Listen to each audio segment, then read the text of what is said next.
Four times the super teams collided.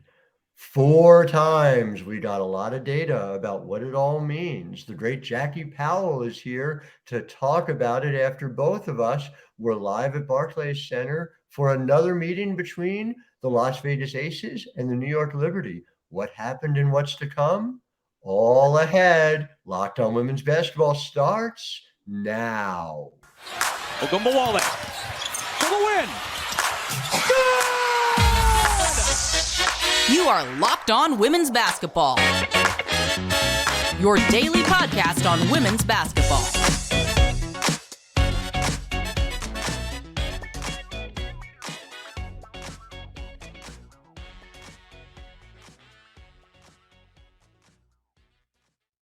Well, hi, everyone, and welcome to Locked On Women's Basketball. I'm your host, Howard Megdal. I want to thank you for making us your first listen every day. You guys keep showing up, showing out. Another month, another 100,000 plus listeners. It's just been remarkable the way you guys show up for us, the way we do for you 6 days a week. And of course, it is not just me, it is the incredible staff, as in Jackie Powell, among others at thenexthoops.com who are putting together this work all the time. Make sure you go over to thenexthoops.com, subscribe. $9 a month, $72 a year for over 100 reported pieces on women's basketball into your inbox.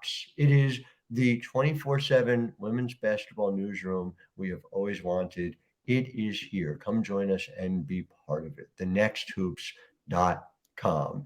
And we've spent a lot of time and a lot of virtual ink talking about the New York Liberty and the Las Vegas Aces, the two super teams. I think the results are bearing that out very clearly so far this year. But in the wake of a 94-85 victory by New York on Monday night at Barclays Center in front of 11,685 people, just a remarkable, rocking, raucous crowd. We've learned some things about the pecking order, even among the super teams. So, Jackie Powell, great to see you virtually, just as it was great to see you in the press box last night.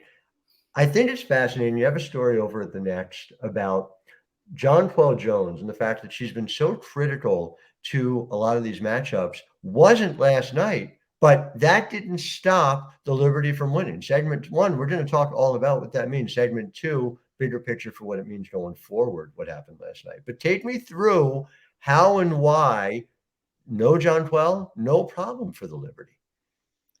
Well, what needed to happen is people needed to step up coming off the bench. And what needed to happen is what Jonquel does, folks from the bench had to provide in the portions that they could. And what I mean by that is this. You had quality minutes from Maureen Johannes, Kayla Thornton, and Stephanie Dolson. Mm-hmm. Sure, those three all played under 20 minutes. Johannes played 14 minutes, Kayla Thornton 17, and Dolson 6. The bench scoring, I believe, in total was 11. So that's not like a giant number. It is a number. It's not 0, but it's not 20 points. We've seen that number higher even in Aces Liberty matchups from the Liberty side earlier this month. Yes, that is true. Yeah. But when it came to trying to, I guess, substitute in for what JJ brings to the Liberty, what those three players did mattered a lot. And so I guess you can start when it came to the scoring. The fact that Maureen Johannes took 3 shots and made all of them, and 2 of those 3 shots were threes, that matters. You had that great quote from Becky about that she's a little assassin and she comes in and gets you and she's gone before you even know it hit you. I love that. Yeah. It was quite something. But then I read back that quote and I was like, but she doesn't only just do that. And the Liberty and Sandy Brondello and Olaf Lang and Zach O'Brien and Reneka Hodges, they've all spoken about how they've developed Marine into a better defender. Mm-hmm. And that was something we were able to see last night in just how active she was and how she was rotating really quickly, using her long arms. I wish we had WNBA wingspan data Yes. because so Marine is very lanky and she's around 5'10", but Mm-hmm. I think her wingspan is much, much longer than you would think. Because there was one moment where I'm watching, I think it was a pick and roll with Chelsea Gray and Asia. And so then you see, I think maybe Sabrina gets stuck and behind the screen, and here comes Asia. She's driving. Marine finds a way to dig down, and she just like her arm, it like stretched out like Mr. Fantastic, if you all know that reference from the Fantastic Four. And she found a way to just interrupt Asia's handle. And so like the ball was sort of like ricketing around, and Asia was like, oh, whoops, I got to collect myself. And she's sort of on the run and she fires it up and doesn't go in. It's not fluid. So like little things like that matter. And what JJ has been so good at is just using her length Right. to get in Asia's face. Mm-hmm. And so JJ couldn't be on the floor. And so what did the rest of the Liberty have to do? They had to use their length and strength. So in that case, Marine used her length, but Kayla Thornton used her strength. Right. And just to that point, by the way, we saw more production from Asia Wilson in this game than we've seen in the previous matchups this August. Again, it strikes me that they were able to limit her enough, but also to stop other things from happening. It's almost like they had other points of emphasis that allowed that to not be a problem, even though Asia was able to score more effectively. Because there's length and there's strength, but there's only one John Paul Jones. that is true. That is true. I think when you talk about the other performances on the Aces or exactly how the Liberty were able to limit those folks, I mean, I'm looking at the box here. Chelsea Gray was 3 of 13. Right. And while when Marine was in, she picked up a couple of fouls. I don't think Marine has guarded Chelsea before, and that was when Sandy Brondello decided to go to the 3-guard lineup, which is very intriguing, where you have Marine at the 3, you have Sabrina at the 2, and Stewart at the 1. It's a lineup we've been wanting to see, and we saw a lot last year in 2022, but with Crystal Dangerfield. But it's starting to click now. But even though Marine Johanna struggled guarding Chelsea Gray, which understandable, she made those shots hard. Right. She was in her face. Okay, she fouled her. But she wasn't making, I believe she only hit 1 3. And the 1 3 she made was wide open. And Sandy, I remember seeing Sandy stand on the baseline and she was very upset. She had her hands on her hips. She was like, why do you leave Chelsea Gray open? You can't do that. That's true. I do love also it just speaks to Chelsea Gray's greatness that like absolutely an off night by her standards, by any measure of what she has become as a player. And she's still, you're looking at 16, 9, and 7 out of her. But another way of looking at it is Marine made 3 field goals and Chelsea made 3 field goals.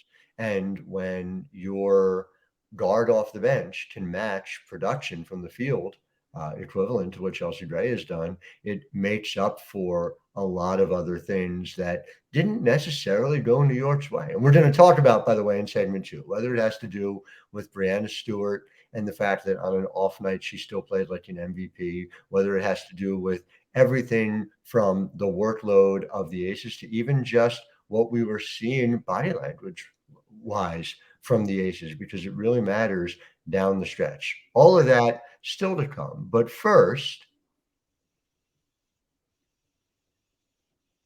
want to tell you people at home about FanDuel. The NFL season is coming. I noticed, by the way, Marcus Mariota was in the crowd, backup quarterback for the Philadelphia Eagles last night, which was pretty neat to see. For those of you who don't know, Marcus Mariota has a strong arm comparable to Kelsey Plum. Look it up, search it on YouTube. Incredible clip all about Kelsey Plum and her ability to throw the t-shirt. Yeah. Kelsey Plum, while she is engaged to be married to Darren Waller. No, they are married. They're married, excuse me. That's right. Yes, we report that they are in fact married. Waller, the tight end, Kelsey Plum, the quarterback. That's going to be some really high-end touch football games within that family. And unfortunately, that's the one thing you probably can. It's FanDuel, so maybe you can. You can bet on just about anything at FanDuel, and you can get ready for the NFL season with incredible offers from FanDuel, which is America's #1 sports book. Right now, if you bet $5 there, you get $200 in bonus bets guaranteed. All customers who bet $5, you also get $100 off NFL Sunday Ticket from YouTube and YouTube TV. You can now get it.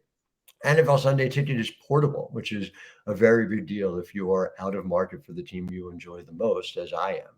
So now is the best time to join FanDuel. You go to FanDuel.com/locked-on. You can kick off the NFL season with 2 offers you just don't want to miss. FanDuel, official partner of the NFL.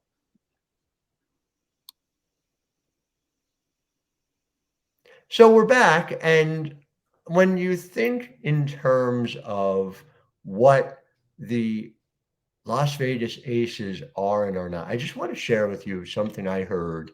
It's an interesting bit of reporting. Without getting into details, it was the Las Vegas Aces right now are not acting like they're friends. And that was so striking to me, from a source familiar with that team, because what was so significant about this Aces team, and what really in a lot of ways allowed them to overcome a lack of depth last year as well, was the fact that they seemed to energize each other and work together in that way. And you contrast that with this year, where as the season has gone along, you have had an issue with fatigue.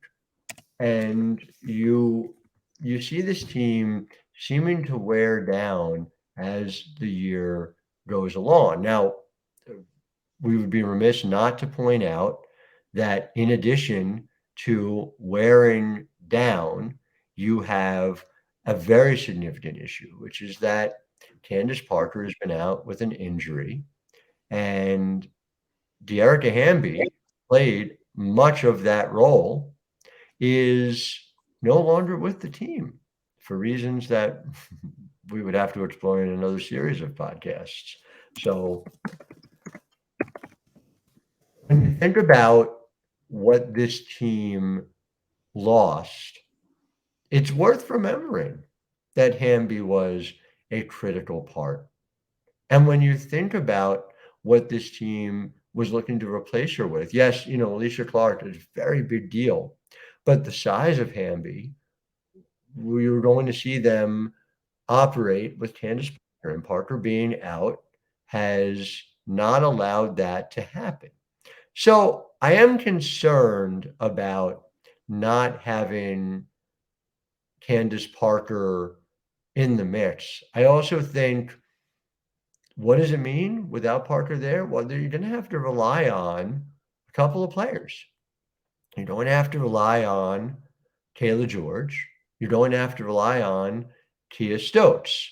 And both of those are capable players, but neither one of them can provide anything approaching the offensive upside of Candace Parker, which, putting it mildly, Candace Parker, obviously one of the great players in the history of this league, somebody who, even despite a slow start from the field, was shooting 55% from 2, and in fact was even hitting her threes, about a third of them, along with 90% of her free throws, give or take a percentage, before she went down with an injury. Defense is more to the point, have to respect what Candace Parker can bring.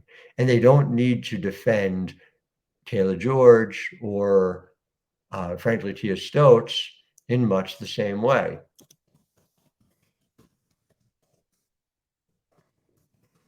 So when we think through what is necessary for the Las Vegas Aces, Parker's got to be back. Will she be back? I don't know.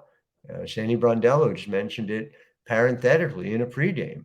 Was asked a question about what they are missing without Candace Parker, and what they said, or what Sandy said rather, was, this is one of the great players, and we'll deal with it if she comes back. But it's a great if. We have not received a timetable for the return of Candace Parker. So that is, from my mind, the biggest remaining question as to what that means and how we do it. But we're going to take a break. I'm going to come back, and Jackie Powell will help us finish up.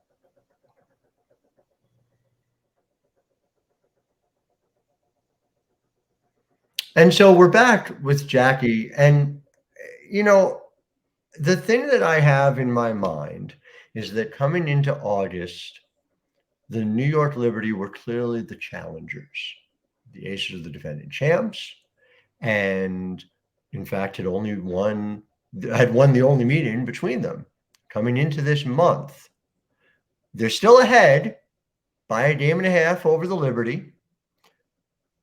But my question is, and Sandy was asked about this, and she did not give the answer of, until we beat the champs, they're the champs. She very much gave an answer of, these two teams are about even in her mind. What about for you, Jackie Powell? Are you prepared to go a step further and say that the New York Liberty are the favorites now, based on what happened? What are your thoughts? Oh, boy. So if the Aces are as they are, and if Candace Parker, even a 50% version of Candace Parker, does not return, I do believe that the Liberty are the favorites because of the ways in which we've seen the Liberty able to really outsize the Aces when it comes to, I don't know if that's proper English, but the Liberty have an edge in size without Candace Parker. And the Liberty also have an edge in depth without Candace Parker. As we saw when Becky Hammon tried to use her bench, and it was Sydney Colson had, I thought, 4 really solid minutes. I was going to say, I love what Sid gave her off the bat. Listen, that's a whole other conversation, but just the idea that I think you can get more than what the Aces are getting out of Sid Colson, and what she brings culture-wise is significant. What she brings as a player, I think, has been criminally underappreciated by this league and multiple coaches for the better part of a decade. Absolutely. I mean, if we were to go back and think about the Hamby Heave, I know you did mention Dearica Hamby before. The Hamby Heave was created by Sydney Colson. Sydney Colson was defending Courtney Vandersloot very well, and Courtney Vandersloot made an errant pass. I mean, she does not make errant passes quite often, but she did. And it was because Sid was in the right place at the right time. Right. So, yes, that is a whole other tangent. And that was not luck. As Branch-Rickey said, luck is the residue of design in terms of Sydney Colson so much of the time. But yes, to your point, the edge and depth is great. And it's not just a depth piece. We are talking about one of the great players in the history of the WNBA. If you don't have Candace Parker in the top 5, I don't really know what you're doing, to be honest with you. And to be quite honest, in fact. And so from that perspective, Candace Parker is somebody who you put her near a championship. And we've seen this throughout sports, that even when a great player is not, Candace Parker is not 25, okay? But you tell her, hey, you've got 5 weeks to go be Candace Parker. You're not asking her to be Candace Parker for a full season. But can she be 25-year-old Candace Parker for 5 weeks? Maybe. And then that changes the equation. It does. And I think something I also noticed is without Candace, the Aces don't really move the ball as well. We saw last night, and even in the Commissioner's Cup game, and even in the game after the Commissioner's Cup, the Aces they don't move the ball as well as you'd think that they do. And their decision making is not at the level that it is on the Liberty side. And can I just point out to you again, the major edge, if you go back, right, and you say, all right, the Liberty have greater depth, the Aces have continuity. What's the primary way that should manifest itself? It should manifest itself in defensive rotations, and maybe even more than that, in the ability to move the ball and find each other. And so if you're not seeing that, then something else is at play here, and the major edge is eliminated. I listen, I'm gonna leave it here because I think you and I are both allergic to definitive statements, especially yes, about the future. And I think that's right. And I'm sorry that we don't have the hot take to be able to say this, to be able to declare it, because I will not be surprised if the New York Liberty win the WNBA title, just as I will not be surprised if the Las Vegas Aces win the WNBA title. I will be mildly surprised if anybody else wins the WNBA title. That has not changed, with all due respect to the Dallas Winds, who have beaten the top three teams, and to the Connecticut Sun, who are doing things, and Alyssa Thomas specifically is doing things that we've never seen before in a lot of instances, in the way in which they're going about it. All of that said, all of that together, if you had to pick one over the other, I think you can easily make the argument for either one now. I don't think you could have done that coming into August. And so to me, that is what's changed. And it sure makes for a fascinating postseason to come in just, less than 2 weeks, right? The last day of the regular season, September 10th. So, like, it's coming, people. Like, we're almost there. I just want to bring up before we go. Yes, and I want to talk about one other thing with you. I want to get your thoughts because you wrote about it really well in this piece today. But you well, first. I was just going to mention, and I'm going to tease our listeners, my kicker of the piece that I just wrote essentially was talking about how the Liberty have not taken their time, but it's taken them some time to get to this point. As you were saying, Howard, before this month of August, we were still operating in this universe that this was the league, this was the Las Vegas Aces league. And now that August is almost over, I believe we can confidently say that this is not the Las Vegas Aces league. They are not in a league of their own. Not exclusive. Right. And that is the biggest thing to me. And that makes for endlessly compelling postseason ahead. The fact that we got this treat of the regular season of this like pre-playoff series, which is what Sabrina Ionescu described it as akin to, and I think Sabrina was spot on as it relates to that, was just a delightful extra regular season treat. But there's the other part of that, and it goes back to a question I asked Sandy about. Sandy Brondello, who has coached many teams, winning on the road in elimination games. It's something Sandy does very well. It's in a remarkable series of coincidences. Sandy Brondello coached teams, seem to figure it out as the year goes along, and then are at their best in the postseason. And obviously what is not a series of remarkable coincidences, but speaks to her skill as a coach. So I asked Sandy, how much does home court advantage matter? Because ultimately she's overcome it so many times. And she pointed out, this is not your normal home court. Vegas is not your normal home court. And what we have seen both the other night, 11,400 something, and last night, 11,600 something. It's not just the numbers. It is the sound. Just tell the listeners about the sound of that crowd last night, because it's still ringing in my ears. Oh my gosh. I mean, it was hard to really hear yourself think. It was sort of like this cacophonous like ooh and ah, and it like rose like a tide. Like you were sitting next to me and there was this great pass from Breanna Stewart to a cutting Courtney Vandersloot. And you were like, Jackie, did you hear the crowd? Like they moved, their sound moved with that pass. They followed Courtney Vandersloot's cut all the way to Breanna Stewart finding her at the rim. And I thought about that image and that thought, and I was like, man, it's like a rising tide. The ooh, ah. It was almost musical. And I would just leave you with, I was speaking to someone from the league who was there, and that person said to me, this is the stuff, with a big smile. This is the stuff. And I could not agree more. Well, I want to thank our listeners. I certainly want to thank Jackie Powell, who was always great and always doing wonderful work. Make sure you're following her and make sure you're reading and listening to everything she writes. It's very, very important if you care about this league at all. The way, if you're here at this podcast, I know you do. And I want to thank you for making us your first listen every day. We will, of course, be back with you tomorrow. We'll be with you all week. We've got WNBA players coming up later this week as well. Can't wait to share those conversations with you. So until then, I am Howard Megdal.